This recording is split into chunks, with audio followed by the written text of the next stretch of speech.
안녕하세요. 티묵입니다.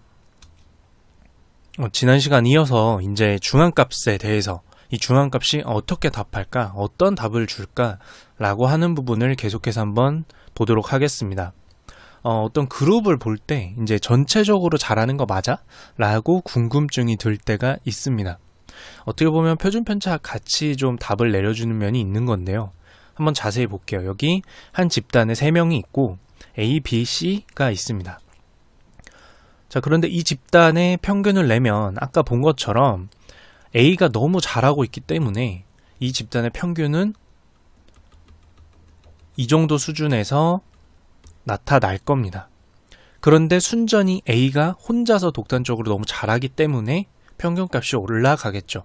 그러면 이때 중앙값을 내보면 B가 중앙값이 될 것이므로 실질적으로는 어떻게 사용되냐면 B가 중앙값이네 끝, 이게 아니라 평균을 냈겠죠.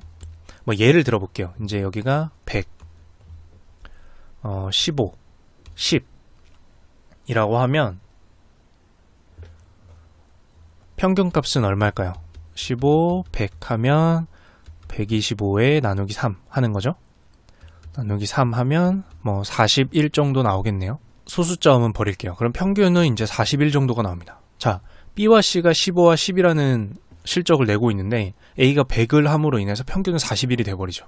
이 집단이 엄청나게 잘하는 것처럼 보이게 될 겁니다. B와 C가 하는 거에 비해서. 자, 그런데 이때 중앙값을 내면 어떻게 되죠? 15가 됩니다.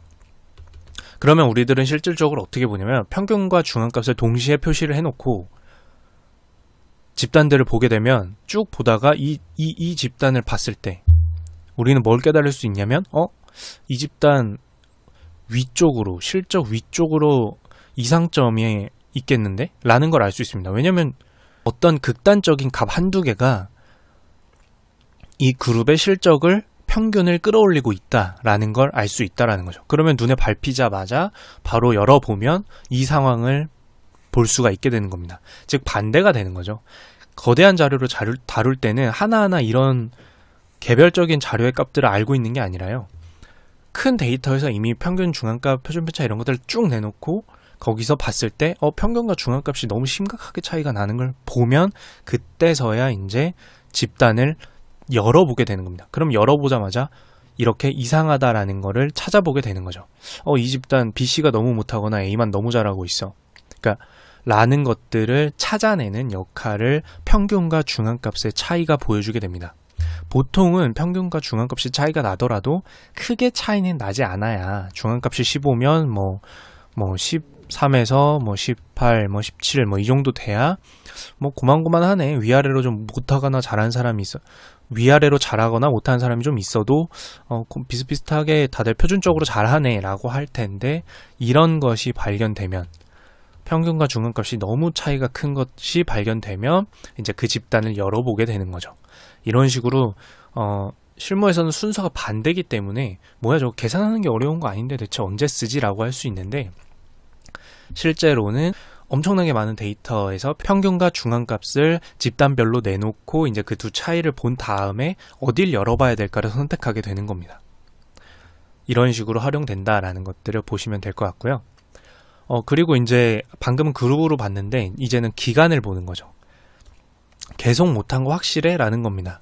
여러분들이 만약에 이제 어떤 실적을 보게 될 때 단일한 실적을 보게 되진 않을 거예요. 단일 기간에. 이제 지금 저번보다 잘하고 있냐, 잘해가고 있냐, 잘못해가고 있냐, 유지하고 있냐를 이제 많이 보게 되는데 또는 가격 변동을 볼 때도 마찬가지죠. 이렇게 될 때 평균을 내게 되면 자, 이 그래프를 보면 값이 몇인지는 몰라도 여기 이날 하루 엄청나게 실적이 낮았던 것 때문에 이 한 달 동안 30일 동안의 평균은 이쯤에 위치하게 될 겁니다. 이건 좀 심했네요. 이 정도로 올릴까요? 이 정도에 위치하게 될 겁니다. 왜냐면은 이날 하루 이틀 정도 때문에 전체적인 평균이 내려가는 거죠. 자, 그러면은 이것도 아까처럼 마찬가지. 우리가 한 달을 이미 열어봤기 때문에 중앙값을 보게 되는 게 아니라 5년치 실적이나 가격을 보는데 월마다 이제 평균값과 중앙값을 놓는 거죠. 그러면 이 달 같은 경우에는 평균값과 중앙값이 엄청난 차이가 날 겁니다. 이 하루하루의 실적들을 순서대로 나열한 다음에 중앙값을 놓으면 분명 한 요 정도의 위치를 할 겁니다. 그렇겠죠? 그러면 평균값과 엄청난 차이가 있게 돼요. 그러면 이제 우리가 이 월의 실적을 자세히 열어보게 되는 거죠. 왜냐면은 딱 봐도 중앙값이 위에 있는데 평균값이 한참 밑에 떨어져 있다는 것은 특정 일에 무슨 사건이나 사고가 있어서 실적이 어마어마하게 낮은 날이 있는 겁니다. 뭐 사건 사고가 아니어도 예를 들어서 뭐 오전만 일하는 날이었다든지 뭐 이런 게 있을 수도 있겠죠. 그래서 이런 식으로 우리가 전체적인 데이터의 평균과 중앙값을 놓고 봤을 때 그 차이가 크게 되면 우리가 이상값이 있다는 것을 알게 되고 그 자료를 열어봐서 이제 세부적인 사항을 찾게 된다. 그래서 방금 본 것처럼 그게 그 집단에 이상값이 없는 게 맞아? 라는 질문에 대답할 수도 있고 시즌으로 봤을 때 시간상으로 봤을 때 계속 못한 거 확실해? 계속 잘한 거 확실해? 뭔가 이유가 있는 거 아니야? 라고 보는 걸 한눈에 볼 때 이렇게 중앙값을 평균값에 활용을 한다라는 겁니다. 그래서 이제 중앙값을 보게 됐는데요. 여기까지 보다 보면은 이제 아시게 될 게 있습니다. 앞으로 나오는 것들도 그렇고 지금까지 나오는 것도 그렇고요. 완벽한 건 없어서 서로가 서로를 보완하는 것들인데 어느 하나만 아는 것보다는 이제 평균도 그렇고 표준 편차도 그렇고 중앙값도 그렇고 앞으로 계속 알아볼 것들도 그렇고 어느 하나만 완벽해서 그것만 알면 바로 자료 분석을 하는 게 아니라 결국에는 총체적으로 쭉 본 다음에 수많은 데이터에서 데이터는 처음부터 낱개로 보는 게 아닙니다. 크게 보고 그 다음에 어디를 봐야 할지 결정하거나 또는 어디가 문제인지 결정하거나 우리의 목표에 따라서 무슨 분석을 할지 결정을 할 때 애초에 어딜 볼지 알려주는 방식으로 서로를 보완해주고 있습니다.